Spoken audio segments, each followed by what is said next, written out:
Hello, everyone.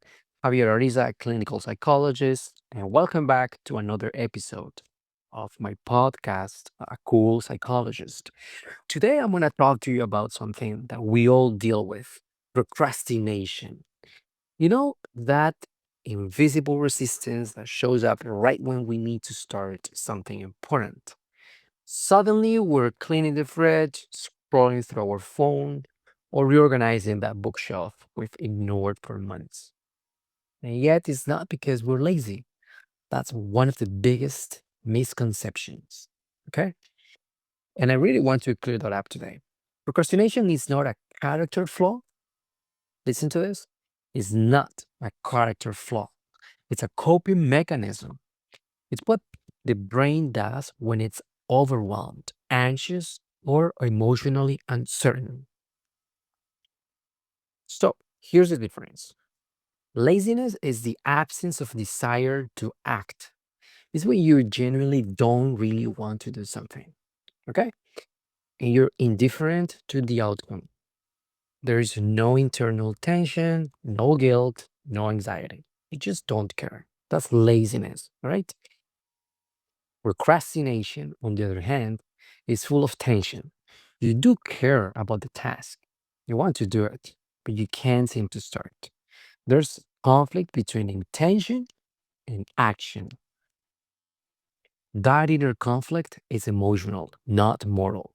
It's not that we lack discipline, it's that we're avoiding a difficult feeling. Perhaps fear of failure, perfectionism, self doubt, or even boredom. So instead of judging yourself or others as lazy, we need to ask, what emotion am I trying to avoid right now? Because that's what procrastination really protects us from. Procrastination is a tug of war between two brain regions: the limbic system, which is our emotional and reward center, and the prefrontal cortex, the logical planning part of the brain. When we're stressed or anxious, the limbic system wins. It says, let's avoid this discomfort. Let's do something easier. The prefrontal cortex tries to reason with it. Hey, but this is important. And the limbic system replies, later. So that's why procrastination isn't about laziness, it's about emotional regulation. We're not escaping work, we're escaping feelings. Now, here's where it gets even more interesting.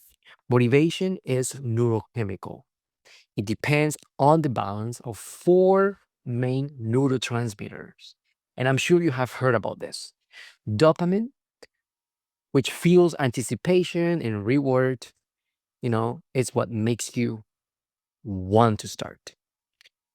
Serotonin gives stability and calm focus.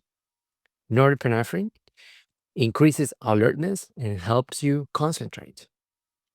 And adrenaline, which provides that initial energy and readiness. When these levels are low because of stress, sedentary habits, or poor sleep, even small tasks feel overwhelming.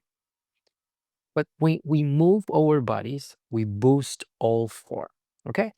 So that's why after a workout, suddenly the idea of cleaning, writing, or answering emails doesn't feel so heavy. Your brain chemistry shifts from avoidance to engagement. Exercise is not just about physical health, it's emotional medicine. Remember that. This is why I really insist to all my patients and people I know that exercising is very important. Again, it's not about physical health, it's emotional medicine.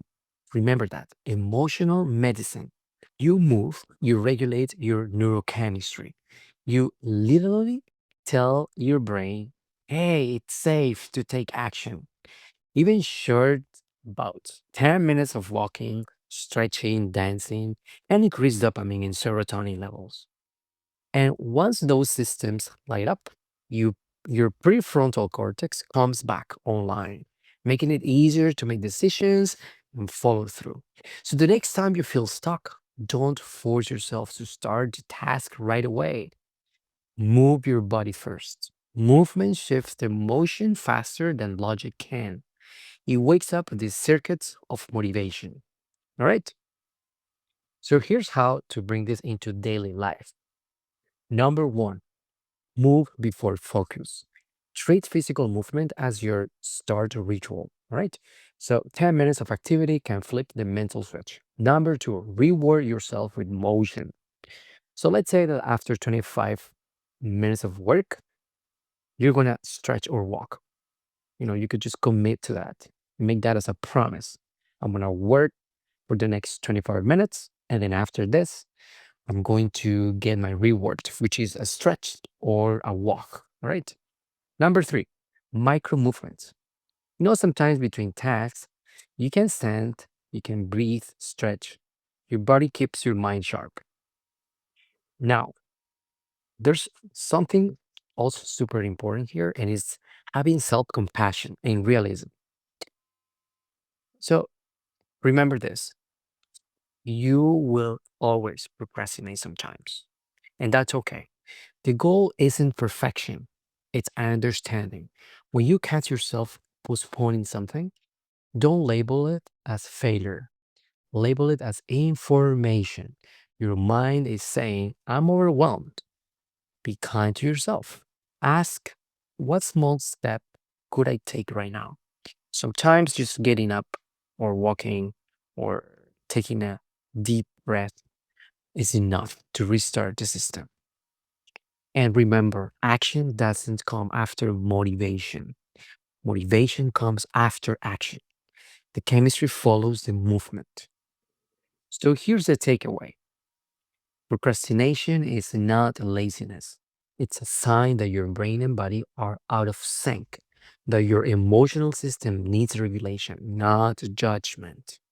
Judgment is useless, all right? And the most accessible form of regulation we have is movement. Because when we move, we shift our biology. And when our biology changes, so does our mindset. Thank you so much for listening to a cool psychologist, and I hope you find this podcast very useful and interesting. Thanks for sharing the information. Bye bye.